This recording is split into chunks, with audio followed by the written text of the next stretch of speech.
Thank you for joining me today. This is BUNGEE aka the Parliament, and kama kawaida you're with your girl Nyakio Njage.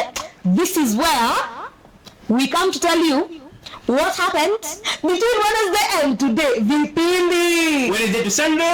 Vipindi. And guys, we are in our usual culprits. Buffet. Hey, jogona le guitar.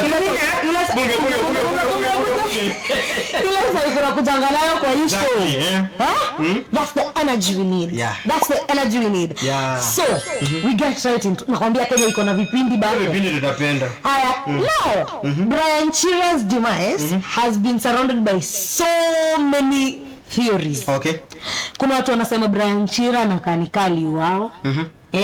Okay. Watu wanasema ati ukigongwa na gari, that's not the kind of impact you would expect from a car accident. True. What do you think? Okay, personally pia mimi naona ina make sense. And as much as wanasema aligongwa na gari, unajua ukigongwa na gari, ukiangalia kichwa chake ilikuwa deformed, but ilikuwa deformed in what way? Ilikuwa deformed as if alikuwa hit by a blunt object. As in unajua ugongwa na object iko blunt, so ukikuwa hit repeatedly, kuna kuongana some dents zinakuanga zimejicherengeza kwa skull yako. But ingekuwa ni gari imekucrash my friend. Gari kikucrash haitakucrash tu kichwa pekee, unaona? Hata taende mkaleka kichwa yake kimepasuka like ni flat. You get? Kichwa msa iko flat. Ilikuwa deformed na ilikuwa na mashimo. Okay, hebu nikuulize. Gari kutengeneza shimo ndogo ndogo. We have these issues za watu kuua watu, but Brian Chira sana muulia nini? Siko ubaya. I'm not saying that he didn't have anything to offer. Okay. I'm just saying Brian Chira was just drinking, going on about his life. Like hata kiongea mbaya ni kama akona experience personally na wewe. So why would someone kill someone like Brian? Like kuna watu wako na wadogo, kuna watu wako na reasons za kuuawa. I do agree. Like a warning that was uncalled for. For me, that's kama if that's what at all happened, kama aliwawa, by the way, that was uncalled for. That was uncalled for. So quite that's a Brian. No, why would you kill Chira? So like, unfortunately, there's nothing you're going to get. But I'm pretty sure kwa live kwa able kutupatia maybe story what may be happening behind the scenes. We get so bado anazikwa Tuesday, so he has fundraised yake by this so far kumekuwa na wamekuwa a total of 7.5 million less than 2 days. Hebu kidogo let me kwanza talk to you about, do you know this guy called King Rosso? This guy apparently anawapia tu kwa kila TikTokers, YouTube, TikTok live, anambariki na Lion. Do you know Lion is like 30k? Like anakupea Lion, anaenda tu akipea watu do.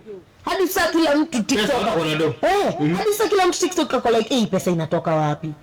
Pesa watu wanatengeneza pesa kwa njia. Hadi kuna theory nyingine ati sasa apparently hizi pesa hawa watu watumiangwa. Mtu atumua do alafu anamekiwa sacrifice. So the ones inakuja in form of gifts. Ati mtu anatumua do alafu anamekiwa sacrifice. Sacrifice aje? Si watu kila mtu akikomba kufa TikTok. Uongo. So it makes sense. Uongo. Kama okay, and game kutoka kafara nini? Ni de but sasa maana TikTokers wanakufa hivyo. Kati moja. Acha tuone kikuwa wengi. Tukiona ni kitu imekuwa kama sana repetitive sequence. Jump into it, but for now tuseme tu ni bahati mbaya. Mse pia kidedi amededi. Na nikwambia Chira labda angefika hata 150 years ama 90. Unaget? Like sikia kwa kushika imefika. Tuambie ukweli. Unaweza kuwa una train kila siku, una exercise kila kitu. Una exercise daily. Unazunguka tu kwa staircase hata. Ni kweli, lakini sijiachilie ati because let it meet you. I always tell people, you run. Let death meet you wherever it shall. Not you at you're running after death. Exactly. Wait, it doesn't make sense. Now, speaking of more death. Okay. Speaking of more death. DJ John Falme aliarestiwa sana leo. Kwanza ilikuwa dramatic. So apparently this guy is a while back. Okay. Wakaenda walikuwa wanaendesha gari, wakagongwa from behind. Hawakugongwa kubwa, waligongwa na nani? Waligongwa na jamaa wa DCI. Sawa? Okay. These guys wakashuka gari. Hadi huyu jamaa of course akashuka gari, right? Best DJ John Falme, the guy who does the hype work. Okay. You know the hype man. I know him. Akaenda akaassault tu jamaa akamgonga like, you know? Kuvurugana tu ile Guess what? This guy later goes to the hospital. Okay. Na akakuwa what do you call being admitted, akakuwa admitted for a while, and then akakam sasa amepass. Ndio maana apparently walikuwa wana arrest wa leo sasa. Okay. Because now it has ceased from being an assault case to being a murder case. Exactly. Yes. But just a minute. Wakasema it was an injury accident. Kidogo tu. Right now, just an update that imeingia like 10 minutes ago. Okay. DJ Joe Mfalme ametoa update on his Instagram. Okay. As you comment, I'll be searching for it ndio niwasomee kwa simu. So, what do you think you are saying? So first of all, let's sema Mujo ukisema an injury accident, what do you mean? You cannot say an injury accident and two people walikuwa na engage, walikuwa na confrontiana na walikuwa na fight, exchanging blows, right? Yeah, they were exchanging blows. That is not an injury accident. An injury accident. Okay, lakini si incident.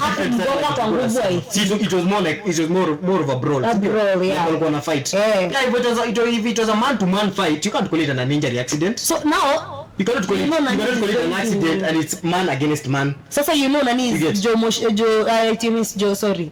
Joe Mfalme, he's now been turned into a state witness. Okay. You can imagine witness so against a friend. Yeah. I mean, I see a friend that me a friend, a work colleague, a workmate msemeshina But you see once umechukulia ukwe a state witness, does it mean that unafaa anything unasema before a court of law itakuwa against the person mwenye akopo kama defendant, you get?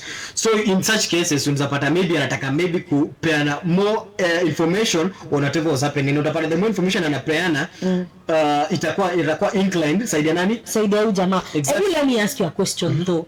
Do you think that atasema kuna kitu hapo ya kusema yenye iko way out of league? Cause kama nilikuwa ukigonga mtu nilikuwa ukigonga mtu, that is not something we are taking back. Yeah, that's not something you're taking. And if I lie, I'll be lying in the court of law, meaning I'll be lying on the stand. Alafu pia I remind you some that will be contempt for court. Yeah. But sasa nikukumbushe pia this guy already had a pre-existing condition. Yeah. Alikuwa na TB. He was having tuberculosis. So pia watu kama you're that, why do you involve yourself in some stuff? But you see, when you are drinking and driving, a whole police person. But na kazi ya polisi ni ku-maintain law. And now where was the order at that time? Where was the order? Do you realize that he was so drunk to a point where hadi OB hangeandika hiyo day? Immediately. Hangeandika? Imagine. OB hangeandika. He was that drunk. Anyway, let me read you the statement from Joe Mfalme. Dear esteemed friends, supporters and well-wishers. This is a public statement solely aimed at addressing a recent development surrounding the regrettable incident that has come to the attention of the general public. Okay. First and foremost, we express our deepest sympathies to the family, friends, and all those impacted by this unfortunate incident. Okay. DJ Joe Mfalme and his team have been in close collaboration with the investigative agencies since the occurrence of the incident. Okay. DJ Joe Mfalme, wamemuita sana. So this guy and his team are fully committed to participating in the investigative procedure and will continue to extend their cooperation as may be required. We place our trust in God Almighty. Oh, he just had to use that line. Anyway, we place our trust in God Almighty in particular and the authorities in general to conduct a comprehensive and transparent investigation aimed at uncovering the truth. Once again, we convey our sincerest condolences to the bereaved family and friends that have been affected. Basically, that's the... Do you think I may address fully? Well, I won't say much about that, but me, I think the only place watu wengi watakuwa satisfied is when the truth inakuja kuwa revealed. You see? Okay. Watch our go through the court process. Let them go through the hearing process. Can he comment right now when he's going through the... You can't comment about such a thing because madam ja go through the hearing process. Because anything unasema sahi might be used against you. That's why in most cases mtu akiwa na pending case kwa court hafai kuongelea about a certain issue yenye happen. So you need to clear all the processes za court kwanza or make decision. Then after hapo kama utakuwa guilty utasema maybe kama uko innocent pia utasema that's why I such an information at an early stage. You get? Well, the good thing is wacha tuone the way it's going to play out. Because hata sisi wenyewe sisi tunajua hiyo story vizuri. Because unajua tunakaming kujua of the story as the courts inaendelea na investigations zinafanywa ni nini. So we are waiting for that, but we really I hope amkumade okarao. But unajua inarudishanga mtu nyuma. True. Like kama sasa career yake, of course sasa kuna mtu hataki kuwork na yeye juu hapo na nobody will associate with the murderer. As in sio unakuwa but for now hata kama ko hiyo kitu say especially when umefika point fulani kwa life ya kwa craft yako umebuild then a small thing inakuja na kuchafulia jina unapata huko guilty huko too innocent. Fair point. But the fact that ulikuwa karibu na msee labda alicommit crime inakuwa pia kwa mix hiyo rudisha mtu nyuma, so ina destroy reputation yako vibaya sana, which is a very bad thing, so unfortunate for DJ Jomfalme, but I hope already a state witness, meaning they have nothing against him. Mtu ako na kesi against ni wewe wake, so I think Joey, so you also hope the hype man akufanya azina ku involved in such a thing. Okay, I'm hoping after the postmortem ikionyeshwa that his pre-existing condition was one of the reasons why he died, hatashikwa. True. Because sasa wana assume alikufa because of the assault. Exactly. But sasa hapo investigation it happened with the other way round. Unajua inakuwa nini? The second death sentence. Kumbuka tumekuwa na the first one last week. Yeah. Because this itakuwa na murder case. This will be a second guy. A second death sentence in the Republic of Kenya. Imagine. Allah hasla. Hello? Hatari. Hiyo acha tuiachie hapo. Hiyo acha tuiachie hapo. Hiyo tuiachie hapo. Now, you know Boina. Yeah. The famous chick on TikTok who eats food. A lot of kulaga dem. Na ananangi. So apparently kuna conspiracy imetokea juzi. Okay. Boina does not swallow the food she eats. Nani? Boina. Boina, the famous chick on TikTok. Okay. Kazi yake ni kukude mukula. Anameza mukula tu. Apparently there's a conspiracy that's going on right now. Okay. She allegedly does not swallow her food. So msifuate Boina. Absorb. Ai bro. Lakini kwa kweli. Out of okay, when you're eating, of course hakulagi na hiyo mbio. Of course she has to ni content. So I'm a shoot in a span of 45 minutes. Okay. So hata akiweka kwa time lapse, you want to tell me ati hata ka shot kadogo hivi kako ukimeza food hakuna. The editor did his job. Hakuna editor kufanya job yake. The editor is being paid 45 minutes and you don't even get to capture a moment of you swallowing food. Video editing skill. Unakulaje? Kwani unakula na wasiwasi? Wewe wacha wewe. This guy does not and you know why we are so sure? It's because we once experienced this with another Asian TikToker. We experienced this with another Asian TikToker who was just alikuwa na chukua chakula anaweka kwa mdomo alafu anatema. Wewe wacha wewe. So we know the way you guys lie. Okay. Kuna wenye hadi wasi wenye wanafanya mukbar za anameza mpaka drumsticks. Unema mezangi. Anakula mpaka drumsticks bado. Unema mezangi. Labda anatema lakini chini ya maji. Unajua ile food ni mob wewe. Alafu you also need to keep fit. Banden blow. Absorption. Please do not listen to Buffy. Uko sawa, usiambiwe kitu. Anyway, bora content. Usimeze. Meza. Ai bana. It's okay. You don't have to eat like you've never seen food before. Absorb. Anyway, bars and liquor stores are supposed to be opening at 5 p.m. Na zinafaa kuwa zinafungwa 11 p.m. And watu wameshaanza kushikwa by the wind. Kuna crackdown by the way. So acha nikuulize, do you think that's the way to go? Ama are they just cause hata unifungia kwenda klabu si naweza kunywa kwa nyumba? True. Fair point. Makes sense. Makes a lot of sense. Umetoka klabu, umefika 11 p.m. Then you're going back to the house holding a mzinga. The only thing unahitaji hapo kwa nyumba ni sauti ya muziki tukufa. You don't need a big thing. You just need your phone and a Bluetooth speaker. Na kanaenda. Hiyo ni sherehe. After if you call a couple of your friends, it's still going to be a party. Sure. Yeah, like na wanaweza kuja wakutoa ndani ya nyumba yako wa frog match. Kidogo story walikuwa wanasema wana ban tukwenje. Tukuoras. Wana ban tukuoras. Watu wananunua mzinga. Mtakuja watu wakunywa changa. Watu mratina. Wewe kushainza. Walisema mratina iko illegal. Si walisema na watu wanakunywa. Sasa illegal na watu wanakunywa. Lakini let me tell you, this will make people drink all the wrong drinks. So angeacha watu wabaye nje tukwenje. Kuna drinks zingine by the way sionangi kama sometimes government make regulations and make sense. Ndio. Speaking. Kitu kama mratina, sijaona msema consume mratina akakufa. Yeah. But vitu kama hizi mzinga zingine magilbis, mimi kuna cases nimesikia dem amekunywa too much alcohol akadedi. Cry by the magilbis manini.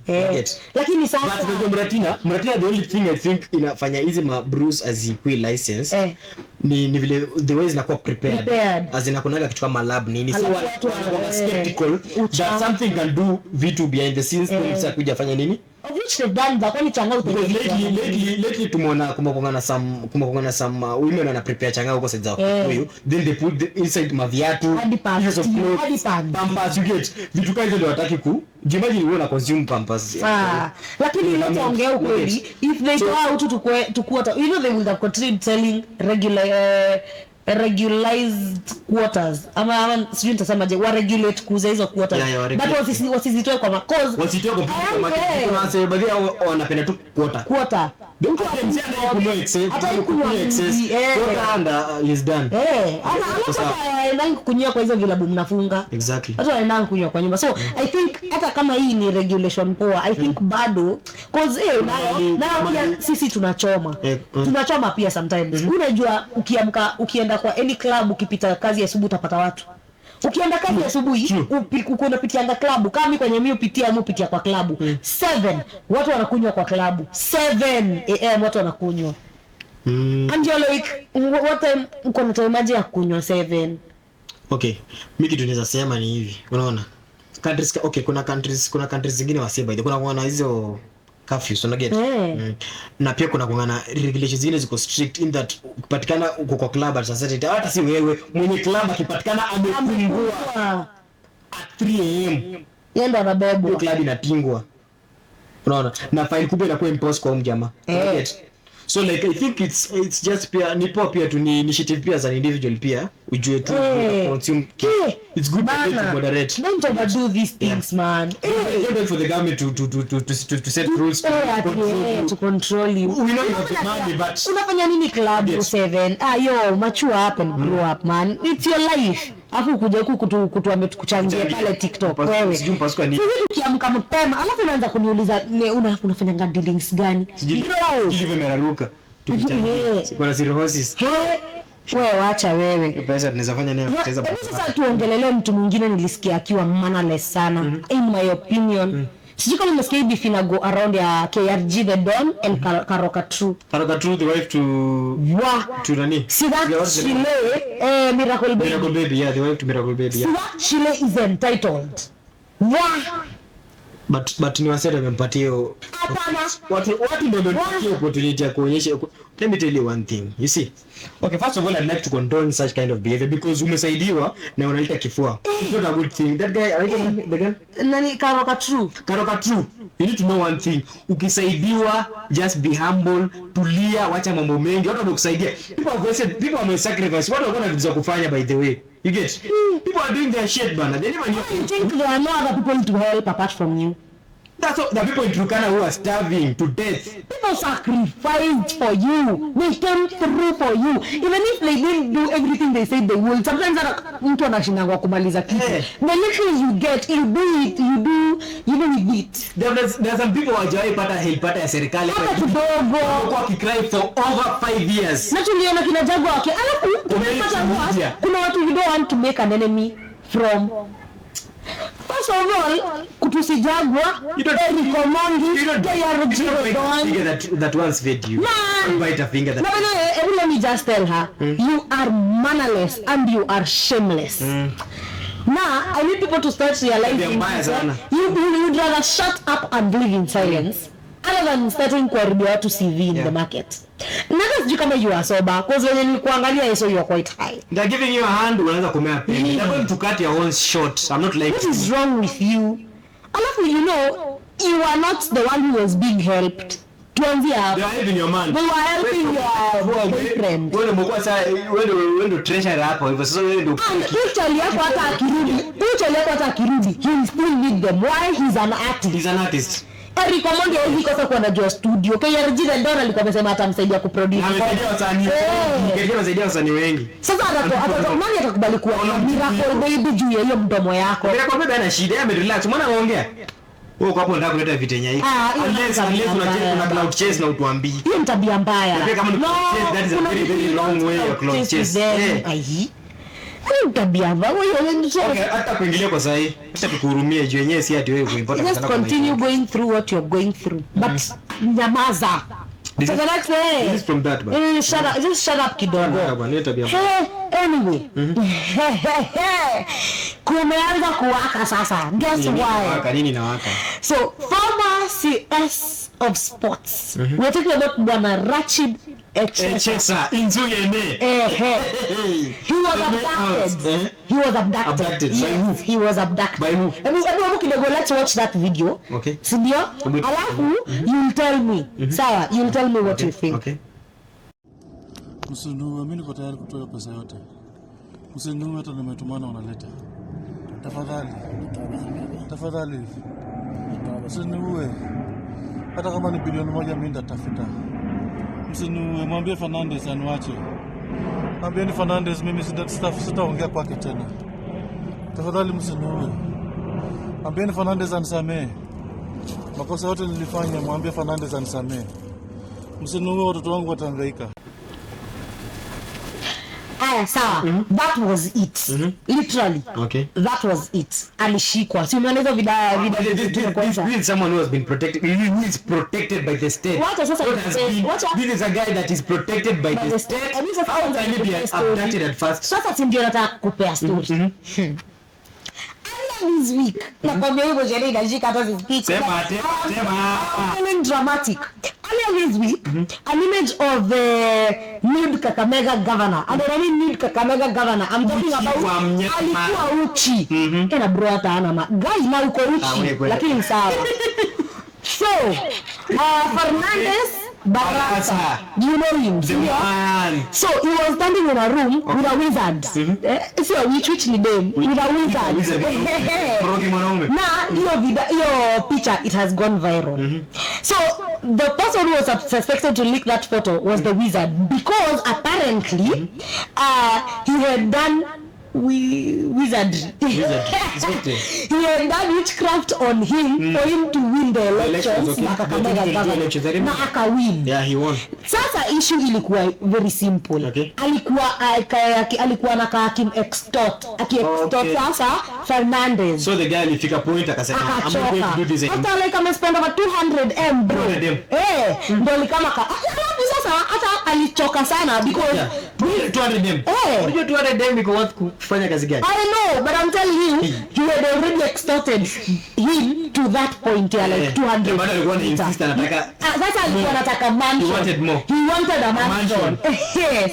So jamaa wenye aliona ile wewe kumewaka sana. Let me ask you something. There is I think there is somewhere that I haven't gotten a point clearly. So there's this former CS Chesa, and there is this guy Fernandez Barasa, and there is the wizard. And there's a wizard. The connection between Chesa. I am coming there. You know how dramatic I am. I'm coming there. I know. So now tumefika wapi? Tumefika kwenye wizard anakaa ki-extort na anataka saa mansion imefika mahali Barasa amechoka. Ana blackmail sasa. So sasa Barasa si amechoka kwa zile za wewe fanya venye utataka. Okay. So this wizard apparently now releases the photo. Okay. Sawa? Okay. Haina shida ame-release photo. Huyu wizard hii wiki bado akauawa.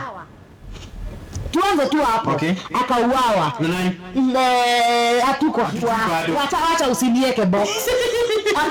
Akauawa. Now, let me tell you why we are suspecting Echesa was abducted by the governor. Okay. Because apparently CS huyo former CS wetu ndio alifanya Barasa Fernandez akamit the wizard. Sasa tunasimu. So tuasimu ni governor. Haya. Hello governor. Alafu ngoja kwanza. Hata sijui mbona unasema ni kani joke. Hebu watch hii video tunataka kukuwekea ya. Ndio uone Barasa nani? Barasa akiwa amesimama, Chesa akiwa amefungwa hebu ona. Si unaona? That's a Chesa. Okay. And that is nani? Barasa. Anafanya niko boot. But ni pia so much.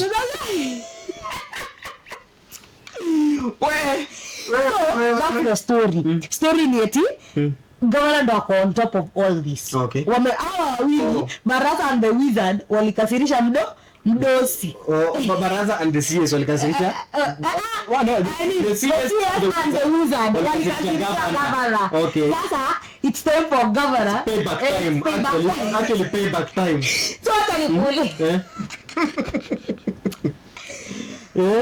Hii story yote inatoka juu ya picha moja. Kasirika ni wanao. Maana niambia tuma jamaa hapa. Hebu angalia ile level la watu wanapigania wewe. Hebu angalia ile level la watu wanapigania. 200 million. Naomba mtu chwani. Beto ni yangu nataka kumaliza. Bro. These people are fighting in such a big league. We are talking about 200 million and a mansion. Wewe watu wako na pesa hii Kenya. Na of course your 200 million si eti alitoa 200 million. Of course nile hapa over. It was over. 200 million. It's at my 3 so 4 so maybe 5 so plus na mansion too. How much is that? Close to a big. Yote ni juu ya witchcraft. Hii story yote ni juu ya witchcraft. Wait, I mean even before you continue. Hii story ya witchcraft is it real? Does it work? Alikuwa governor. Alikuwa governor, but you need to understand pia before atakwe governor, before ata time elections ifike. This guy during the campaign period alikuwa tu kwa ground. I don't sijui alitoa wapi fears za kwenda. Lakini ikosi si eti fears za kwenda, ikosi alienda before hata aanze hizo nini. Unajua acha nikwambie. Okay.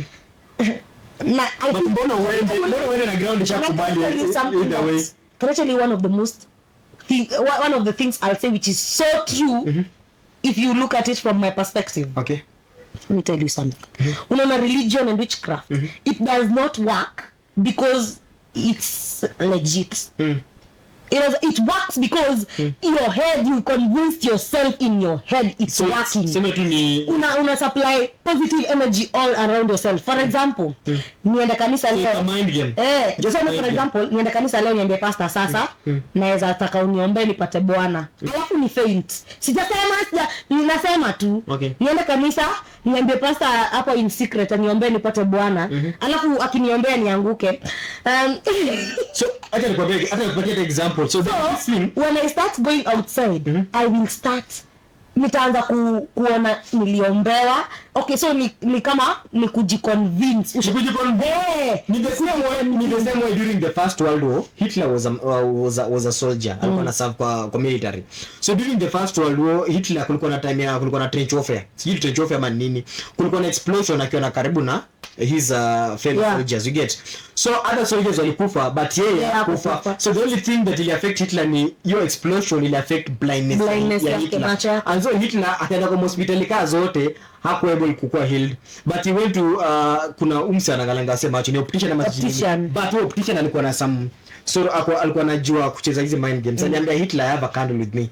If you're able to see the light, you are healed. But if you're not able to see the light, wachana na story ya mambo na vitu.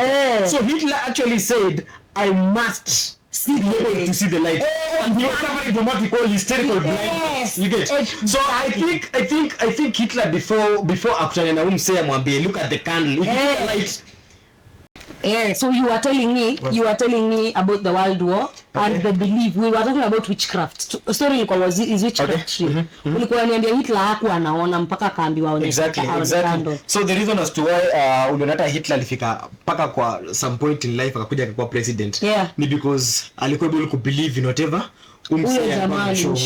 because Hitler alikuwa anajua right from the start he was destined for greatness, you get. So aliona hakuna vile kitu kama eyesight inaweza fanya nini, inaweza block nini yake. So nini basi let's just say witchcraft does not exist. Doesn't exist. Literally in as much as that tunaongelelea witchcraft. Okay, the higher power exists. I want to think so. True.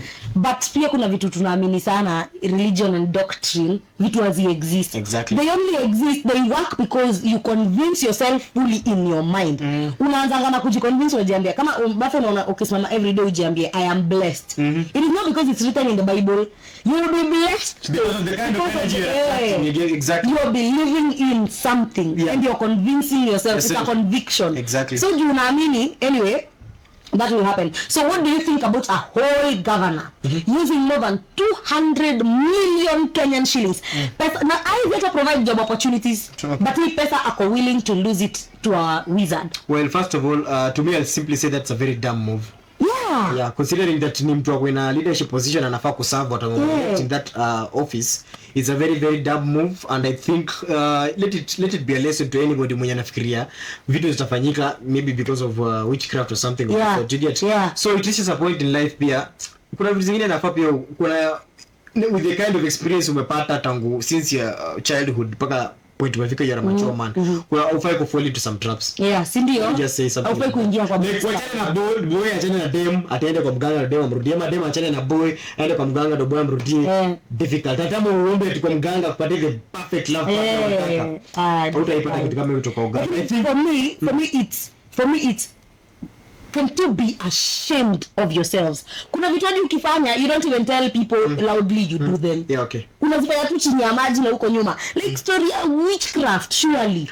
Okay. Full former CS, as in we're talking about a full former CS. Okay. HSA was ako kwa a position of power and influence. And influence bana vitu zingine hata mkifanya fanyeni na huko, don't even let them come to light. But I think such a thing vitu kama hizi pia ni poa, unajua unakuja baadaye unakuja kurealize the kind of people wenye unaonanga kwa maisha yako, you get, you know, somebody like Fernandez Barara is a very very composed individual, ana pressure mob, ni mseme tulia uzishuka, lakini hii drama yote hata tunatozi sema. But at the same time there is a story coming up, wasa wanasema ni kipindi.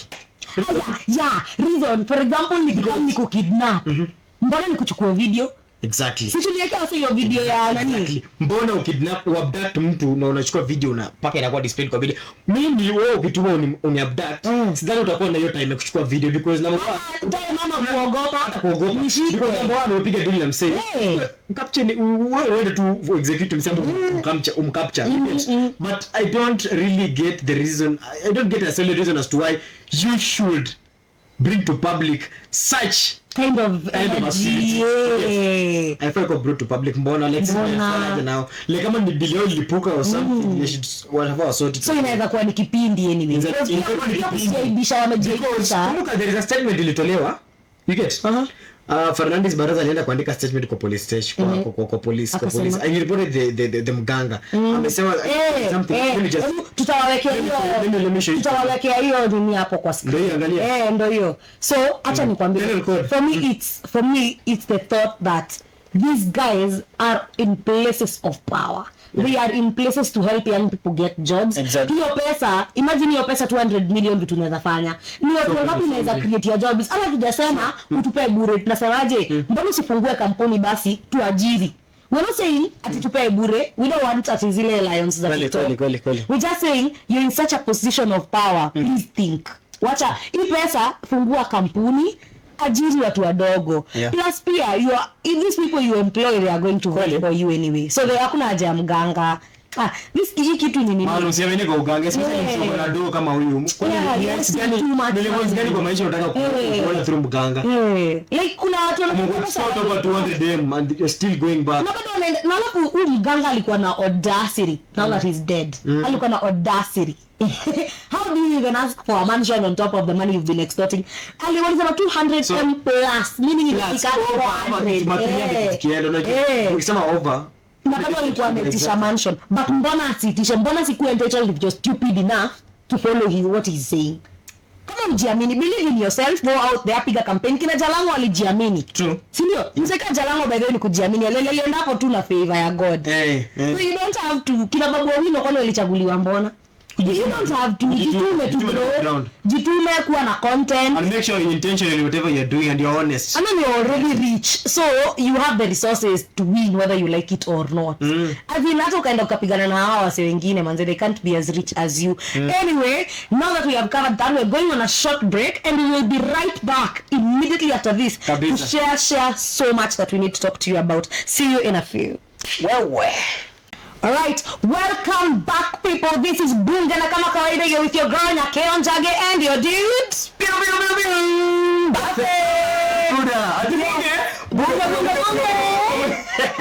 This is where we talk to you about what has gone on since Wednesday. We release it in we release our other show on Thursday. Yeah. Meaning we've covered everything from Monday all to Wednesday. Yeah. So here we cover from Wednesday all the way to what has happened on Sunday evening. Now that it's today. A new subject is supposed to be introduced in primary and secondary school. Okay. That is called financial studies. And the curriculum the curriculum is supposed to be ready by 2025. So what do you think? I think that new course in financial studies. What's the difference between financial studies and business studies? Because personally, nimesoma business studies, nimefanya entrepreneurship. Yeah. I don't think kuna kitu mpya nenda kufunza kwa financial studies.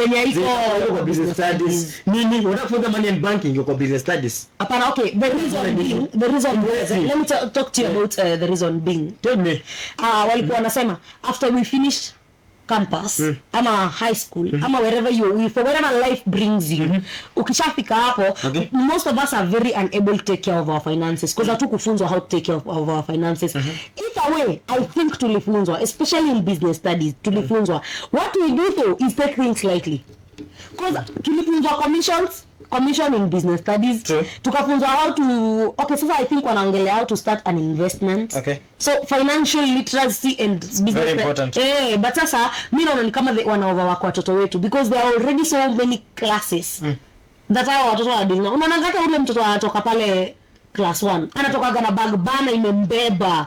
Amebeba tu vitabu home. I think you're overwhelming our babies. But pia learning curriculum yetu I think pia iko. How about basi we incorporate that in campus? In campus ni poa because by the time you go campus you need to you already know what you want in life. Ndio nasema we incorporate that in campus instead of kupea more baggage na direction ushachukua kwa maisha. You see kama campus unataka kufanya vitu correct na engineering definitely utafanya engineering. Kama mambo iko ready na business unaweza fanya mambo na economy. No, I'm just saying if we a basic subject in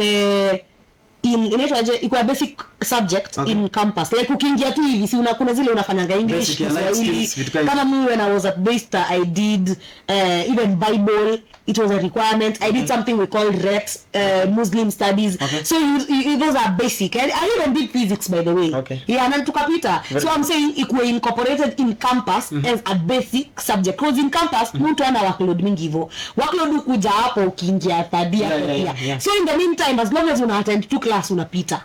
Ukweli wangu but in campus unless you attend class normally hizo makomo unit unapita. So ndo nasemaje instead ya kupea hii workload yote kwa watoto wetu. Because these kids man they are unajua kwa camp kwa high school you reading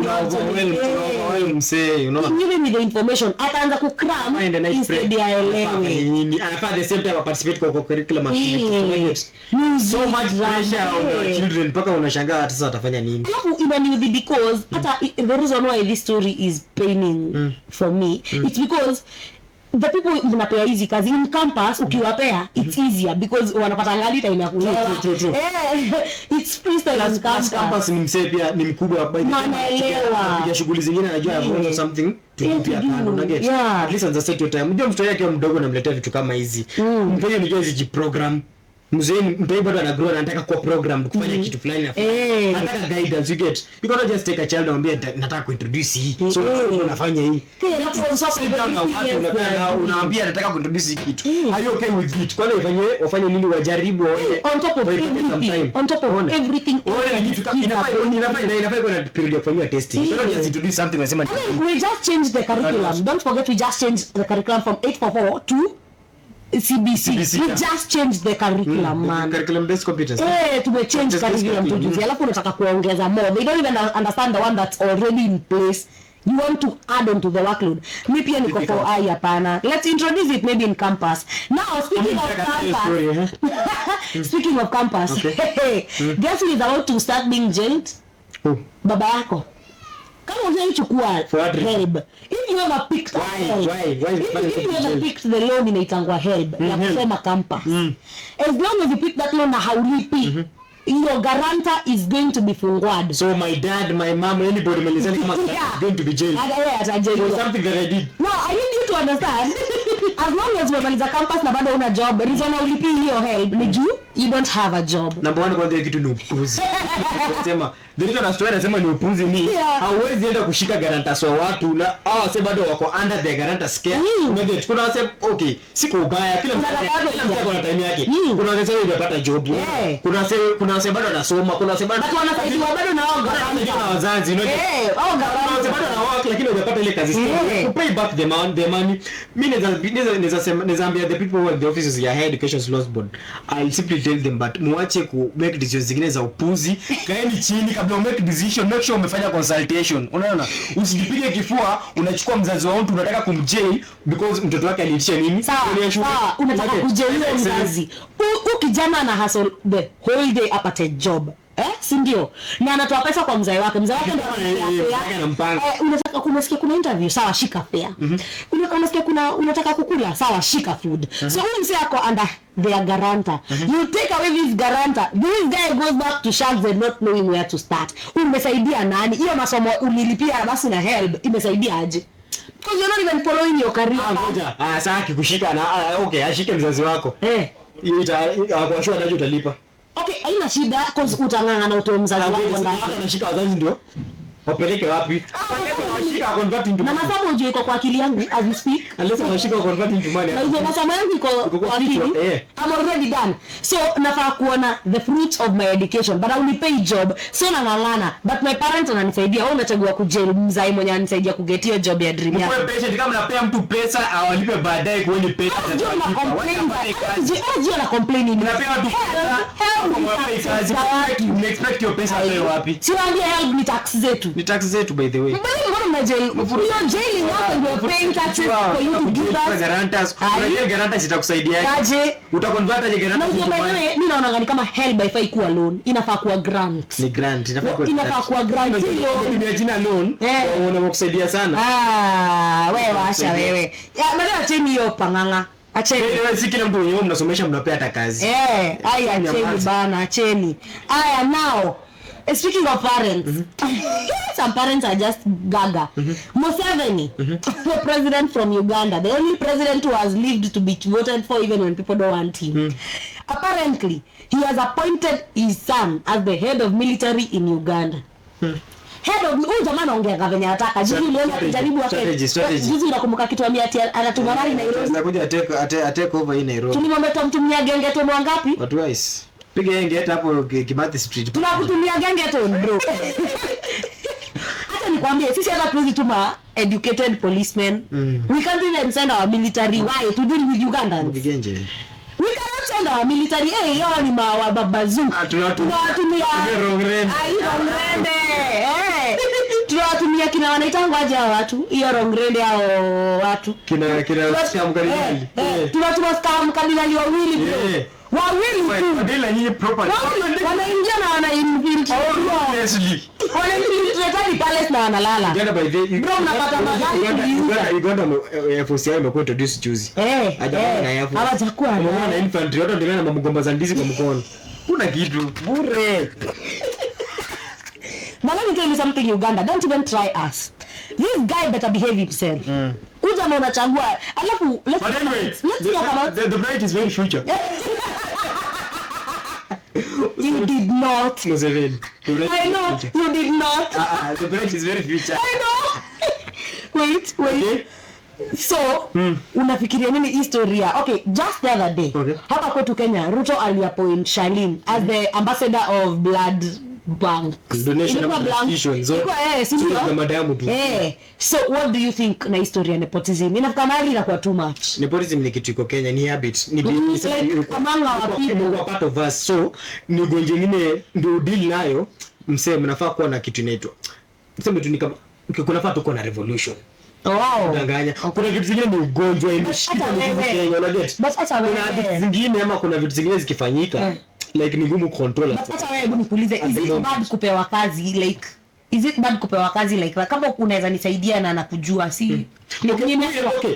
Kukusaidia na kujua to some point ina make sense kwa sababu ya accountability. Unaget. For instance niko na company mimi nafanya niko na I'm the owner of a certain company. Wewe tuseme ni uko in charge of technology. Unahitaji hao unahitaji subordinates wako wako watu pia wanaweza kufanya wako wanajua vitu related na technology. So that when you are off ndio nafanya nini wana control it on your behalf. The work is just to oversee.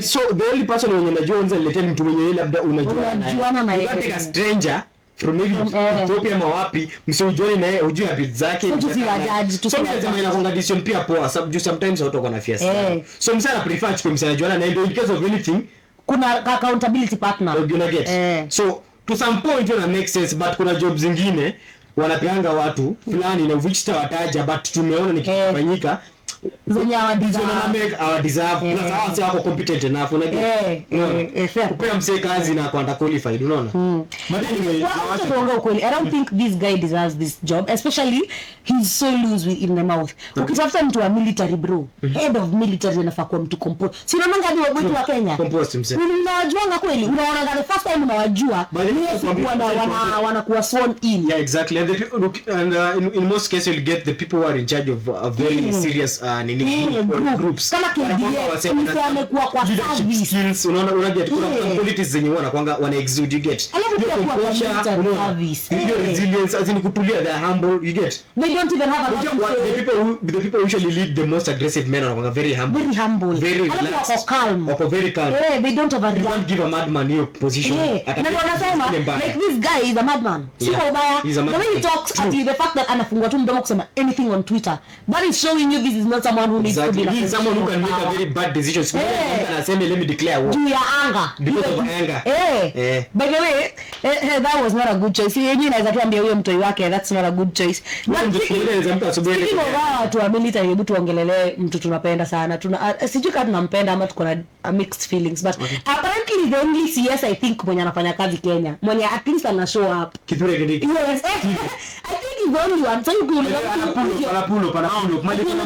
who's your CS of education lakini who's your CS for interior Kindiki at least ajulikana bro like hata wanini na kumincha hapo kwa health we're not even noticing you guys by the way but at least Kithure Kindiki has been noticed but of late he's been noticed because kuna kitu alisema yenye inakera watu na itaendelea kukera watu why because wanataka kuban TikTok the same TikTok is being used for spreading propaganda just a back story though US Senate walipitisha hiyo bill ya kuban TikTok kwao and I feel like Kithure Kindiki is doing this to please the United States of America my question is do you think TikTok inasaidia and do you think it should be banned surely I don't think TikTok should really be banned because utapata kuna wase wana TikTok kuna wase wao intention motive ko behind them kufanya vitu fulani kwa TikTok like si necessarily kunini ku attack the government the sort hata kusoma kuna wase wana sorry kuna wase by intention yao si ku attack mse kuna wase wako kwa have fun lakini si kuna pia watu wanajua at the end of the day wanaenda kukua paid because of doing what they love or what they like we get but kuna wase wengine pia wanakuanga na skills poa sana ama tuseme tu ni abilities poa when it comes to doing something sasa kila mtu ana strength yake na weakness yake si kila mtu atakuwa comedian TikTok kuna kazi yao ni kufanya political analyst ama some mtu mwenye anafanya kitu kwa TikTok information tunapeana is very important so I think ni decision tu pia utapata pia kuna pia reasons zenye na nikakwambia maybe wana expose the reason why they want to ban TikTok is because they can no longer control TikTok let me explain Sai ukapost kitu on YouTube unaambiwa what kind of content to post now they can take your content down someone can report your content blah blah blah ndio TikTok is not like that TikTok is a platform where everyone can say anything and when you report someone akienda lazima TikTok ifuatilie ione kama ni ukweli it's worth it juu mseka nyako akibaniwa kuongea nayo naongea ngani mbaya. So ndo nakwambiaje, according to me, naona ni kama gava inaona the information that's getting out there. Tuanze with the fact that people have even started giving online classes on TikTok. The fact that people don't like long information. Watu hawaendi watch KBC tena to depend on most of the marketing inafanya pia TikTok. Tunapata kuna brands zimejua sign deals with small business people na get other creatives. So unapata maybe pia hiyo pia ni poa, ni channel poa sana ya kufanya nini, ya ensure that advertisements za products za companies fulani. Ndio nakwambiaje, gava inaona hizi vitu zingekuwa zinafaa kufanywa KBC. You know there are people legacy media iko na wenyewe. Ndio nakwambia legacy media iko na wenyewe. Na the moment TikTok imeshika, TikTok yako kama iko na 100,000 viewers, mimi renipost nikiwa safari kama renipost kwa TikTok yako kuliko nipost kwa TV. But so unaona because TV inakuanga na rates za juu. Exactly. Alafu na TikTok ni bure. Unaona. Yeah. So I think the government and the people, its stakeholders wanaona there's a point yenye inafika hawezi control anymore the information that natoka hapo nje. People are no longer watching TV. Sisi tukichukua news tunachukuanga TikTok, Instagram, alafu you're gone ya tu. Uli watch TV last lini, like kuona news mimi wana jioni saa moja sometimes kila time kweli. See you'd rather enter on TikTok kupitia news. Juu motion yana kwanga hapo pia kwanga aggressive na inakuwa very teke siku mingi na zimepile up ni brief na unasonga, so ina save time yako. Unajua kwa news unapata okay kwa hizi kwa citizen manini as in inakuwa refu, unapata news hiyo siku labda sasa kwa kitu ya maana. Alafu the narrative is the same, it's all negative crap. Exactly. The narrative it never changes, it's all very lengthy and very negative stuff. Alafu the more you watch the TV, the more you're buying the idea the stakeholders na wenye TV. Ukienda TikTok msi akikupea news anakuachia, akupei akusetia agenda. You're thinking by yourself now, you making, I think government it can't manage to control hawawezi manage to control the kind of information inatoka hapo nje. Na pia wanapoteza clientele wa legacy media. Anyway, Kithure Kindiki, by the way, usishikwe, hakuna good job, usishikwe na tamaa uban TikTok. We will match in this street. Good job for where. The only good job I'm saying you have done is the fact that at least unaonekana huku nje ukideal na mashine. Kazi nayo unapiga, unajituma. Kazi unajituma bro. Kidogo tu unajituma. Tunaona ukijituma. Unajituma. Anyway, Kithure Kindiki, kuna history imetokea bado ya kids are being kidnapped in Eldoret, left, right and center. Kweli. Manze like over 32 children, man. I'm not even kidding. Over 32 boys and girls wamekuwa kidnapped in Eldoret in a span of like a month or two. Hadi huko zile, hadi wazazi wakaanza kucomplain kwa sasa watu hiyo wamekuwa so many. Nikuulize, let me just ask you a question. Unajua pia ukitaka kujua uko kwa place watu wako serious. It's very very easy to know. So tangu mswa kwanza tangu kesi ya kwanza ya kidnapping ifanyike mpaka the 30th case. Hawako wamegundua kwa the 32nd case. You need to also realize most of these children were always kidnapped, si waswa watu hela. Wewe sasa ukapotea bafe, mimi ninaweza manage hiyo kupata hiyo 1000 ya kwenda kureport. Wazazi wa watoto. They might not be physically and emotionally and also ama wakuwe wako na pesa ama to push the agenda. You also need to realize hawaibangi watoto wa masonko. Kweli. Utafuatadi next week. Because ya masonko. So wanachukua ngao watoto, tuseme ule mtu amelelewa kwa streets. Ule mtu wa streets ndo anachukuliwa. Cause pia history ya children trafficking, it's happening at a very high rate because children are being trafficked to go and be slaves. Kids are being trafficked to go and have sex with people overseas. And I don't know what is wrong. By the way, if you're going to hurt someone, hurt an adult.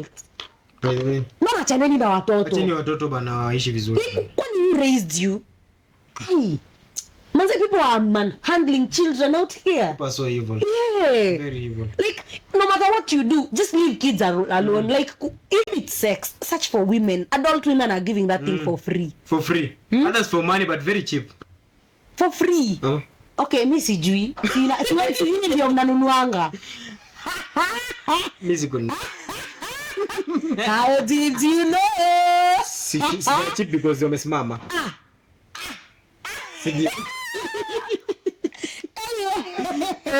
Wanunuzi na wanunuaji. Anyway, whatever you do, whatever you do, your anger, your pain, your whatever, please leave children out of it. Sikudanganyi, like just leave children out of it. Now children live in peace. Leave children out of it. Umesikia ile story ya Njiwa Sacco scam? Okay. Ile yenye ameosha watu 160 million. Kwa merry-go-round. Na gavana nayo imemfunza adabu. Gavana lazima ikufunze adabu. Gavana imemfunza adabu bro. Wow. Charges 440 charges. Bro, against one person.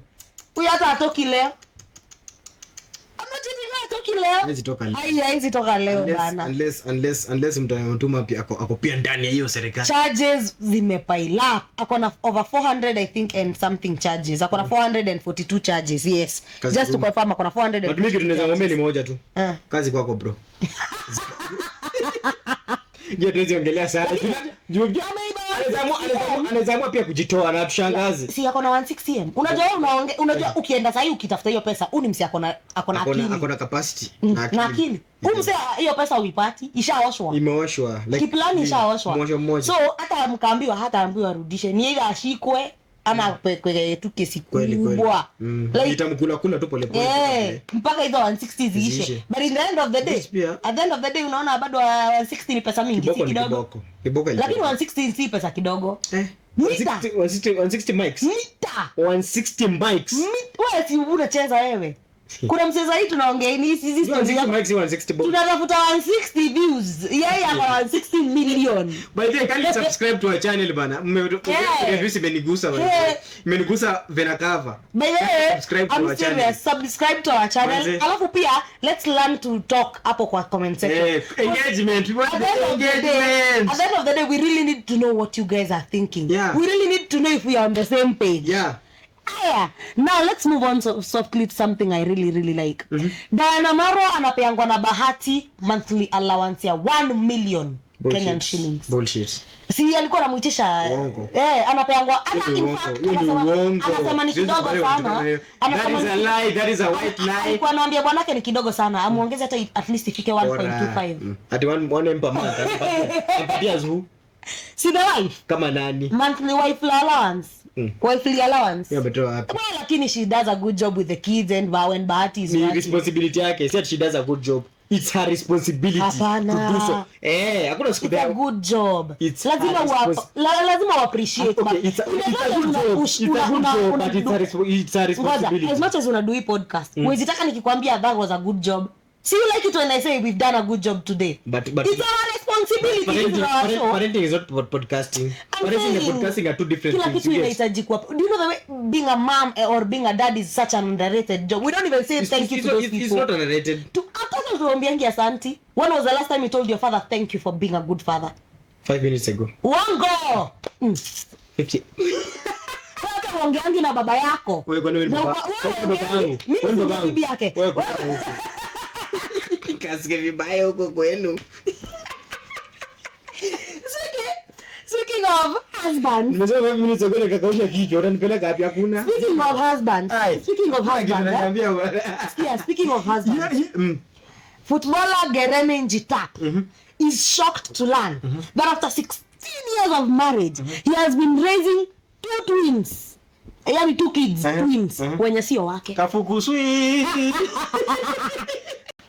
So welcome back guys, and tumetoka in such a hot session back then. Yeah. Araje, super hot. It keeps getting better. Call me super hot boy. Okay. It keeps getting better. Lazima ikuwe better. So Elsa Majimbo has just apologized to her fan. Okay. Jana she took photos when she was undressing. She took photos that she wanted to send to her boyfriend. Okay. Guess alizipost wapi? Manze she posted those photos on Threads. Wow. Instead ya kupost kwa stories zake personal. Alizipost on Threads, man. Ame apologize though.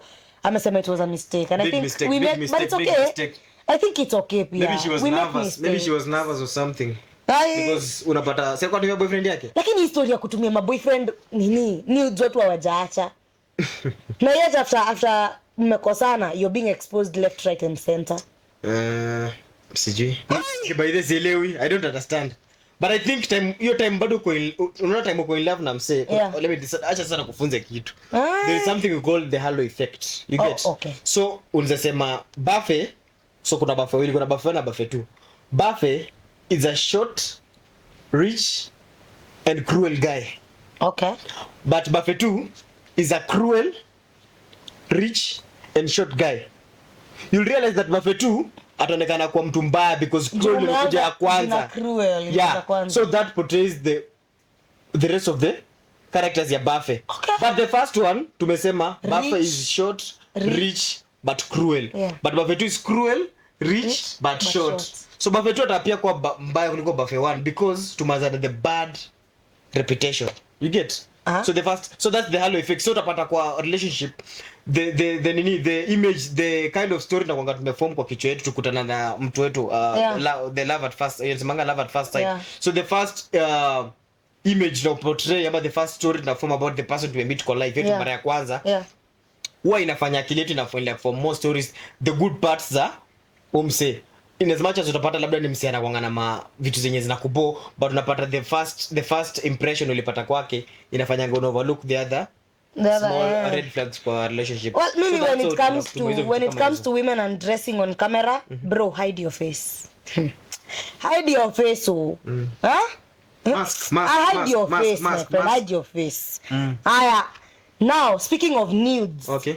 We have a gym instructor who's on the run. Okay. His name is Jimmy Jomo. Jomo, yeah. Jimmy Jomo apparently anatafutwa because amekuwa akifilm kwa hiyo gym yake. Akifilm watu wakiwa kwa changing rooms. Especially madem wakiwa uchi. Still speaking, unaona hii ni content na trend ya watu kuwa uchi. Nudity. Like huyu jamani kuuza anauza hii content. Exactly. Na hata watu hawajampea consent. Manzo huyu jamaa is on the run and in fact as we speak he's a very dangerous man and he's wanted. Yeah, ako armed. Ako armed. So take care of yourselves, but unaonaje mbona upost pictures za mtu bila consent surely? Ama mbona uuze kitu ya first ngoja before even you get further Yeah. And, kuna pia in as much as tunaona mse pia mse kama mse mbaya. Unafaa pia ujiulize the moment hao mama walikuwa wanachukulia videos zao na wako comfortable nao. But alikuwa anachukua chini ya maji ama walikuwa wamezoeana nao to some point yenye wako tu free. Alikuwa ameka surveillance. Unajua pia mama gym instructor si wote wanakuanga wanapenda kunini, wanapenda kutumia mabibi zao. Na alikuwa anachukua na surveillance cameras. Okay. Hakuwa anachukua ati na red flag. Alikuwa anaweka kamera hapo. Hakuwa anaweka kamera hapo ati muone mjione kwa kamera. Alikuwa na shoot kwa anachukua from the CCTV. Alikuwa ameweka kamera ndani ya room. I think ribati watu walizipata because they were not seen for so long. So like your footage ilichukua ni kwa aerial view, si ndio? Basi alikuwa amepanga tu. Maybe alikuwa anauza hizo management hata ya hiyo gym imejidistance from him. Exactly. Wanasema hata wako wanajua that was maybe as long as alifanya secretively, management haikuwa aware. Trust me, management ingekuwa wewe definitely ungekuwa amemwambia ache. Lakini bana hiyo nayo ni unyama. You don't expose someone's body. So utapata maybe such pictures zilikuwa zinauzwa kwa zinauzwa majuu. Exactly. But you can't expose someone's body without their consent. Hebu kwanza come here. But then unafaa kuwa charged vibaya sana. Kuja hapa. Unaanza kufanya shughuli zingine. Acha hata na gym instructor peke yake kuja hapa. If you have anyone's photos that are nude nini man, it's not wise to release them. Expose.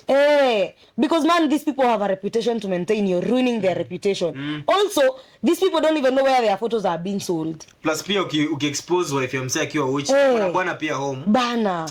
Alina watoi sasa. Jaribu kufikiria. Manze fikiriaga. Sometimes ushaangalia mtu ukajiuliza, hiyo ndo akili pekee uko nayo?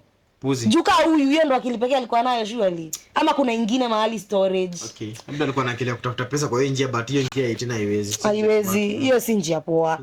Moving on swiftly, Kapinto and Fatboy's video imepostiwa na Will Smith kwa Instagram yake. They go viral. Manzana tuna go. That means you are going. Wakenya we are going. We are taking big baby steps. Yeah, exactly. I think that's a very good thing. Now, as I wind my show, a very angry person. This is the last topic we are going to have for laptop, chukua juice mwaga ndani ya laptop kwa keyboard zilifuke. Excuse you Sakaja. Hi. Tukaona last time tukuambie you need to limit the kind of laws watu wanajenga. Exactly. Sakaja amekama play Ogesa amesema nini? Ati in the next years kutakuwa na 10.5 people living in Nairobi. So because we do not have more land, we go up. Lakini the upper we go, the more slums we bring in our nation. Yeah. Sindio, do you think he's right? Manze man, unakosea. I think that's a very poor strategy ya housing. Sindio? Yeah, because the more na crowd wase kwa place, the more place inakaa filthy, the more increase chances za vitu fulani. Unaona kama mambo na conserve environment. The more unajenga ma flats pia, inamaanisha cutting down trees in some places. Una get. Lazy moves zingine pia kabla umake, unafaa pia kuwa considerate. Una get. Kuna places zimekuwa exist before kuja na hizo plans zako mbovu. Yeah. Kumekuwa na some leaders wakiwa the same position uko nayo sasa. Za kuja ku clear bushes kwa places matrice na nini una get. So inafaa I think ni poa pia tukue considerate. Even in the city we need to leave spaces where people can chill. Exactly. Mali like have you ever taken Sikuja tu unakuja unakata vitu. Ushaichukua at the drive ya Karen. Yeah. My God, that is so therapeutic. That is suburbs. so therapeutic. Unaingianga tu hivi ndani hakuna kelele, unasikia tu birds. Hakuna pressure. Manze and then place kama hiyo wewe sacks uende ukajenge 25 floors. Unachoma. Manze unachoma. Imagine unachoma. And as a leader by the way, before you even speak, think twice. Think twice. Unajua the moment pia slums the moment your place ina grow kwa slums inaonyesha value place inashuka. Itakuwa ina encourage wase hata wa classes za huku wase wenye criminal activities pia unaona. Alafu the more the people the more the congestion, the less the peace. Yeah, because it's very difficult to find hours ya kuiba ma TV kwa nyumba zako unakuja wamestorm kwa nyumba mse Karen. It's very difficult because the security is tight. Number 2, the kind of houses zenye ziko huko zinaingiza tu wasema kama ubaridi ya kufanya ku make decisions. Sasa but Sakaja pia wewe you're not even considering the level of unemployment. Unajua hawa wase utaendelea kuwapea options to a point where ati unaishi nyumba ya 1k. Utaitafuta solution kweli? Noma. You'll never your comfort zone tu itafanya kwanza. Alafu sasa uko kwa hawa ya 1k ya mabati wapi? Karen. Hata msaya kuja fikiria hiyo Karen iliacha 1957. Bana, baada Sakaja unaharibu. Fanya hivi mshaharibu kileleshwa. We know that.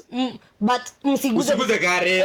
Wachana Karen, wachana Muthaiga, wachana leafy suburbs. We need them man for peace. Like kuna place unafikanga in your career and you have all the money. Ufai kuishi pali kuna sijui rentals za 10k. True. And now you'll go and find a house in Karen. That's the reality of life by the way. Yeah. Cause hatutabaki at level moja the rest of our lives. You need to stop. Na bado anatu underrate sana. Nika tuwezi afford. Mtu anunue nyumba unajenga lifi ati anajenga hadi 25 floors. Nani kwanza lift ikifail nani anapanda 25 floors shwali? 25 floors. Ado bebana na makusho na hamia Karen kutu. Na unajua vizuri sana. Na makouch. Kutu na ma TV. 25 floors. Kama nyumba ya 10k Karen aje. How? Unachoma bro, unachoma. Na nitaishi kukuambia by the way, unachoma. That's been it for today. Digital accounting ni strategy poa. Digital accounting by the way is a very nice strategy by the nice idea. To some point, but is decision make ya come up na structures kama hizo Karen more than 5 floors. Mse. Unachoma. Unreasonable. Unachoma. We don't feel like living that. We need to just sit you down and talk you through it. Anyway. We need to talk to you. That has been it for today. My name is Nyakio Njage. Madam Bafeman. Yes. This is Bunge. This is the parliament where we get to discuss your latest issues, where we would like to know what you think about the things that are going on in our country. Kumbuka hii ni nchi yetu. And things that are going on, we need to talk about them. Yeah. So like, subscribe, comment, that notification bell, yes, as soon as possible. Ladies and gentlemen. Sasa in the Kimkurugenzi, adios muchachos. Peace. Wabuda. Allah.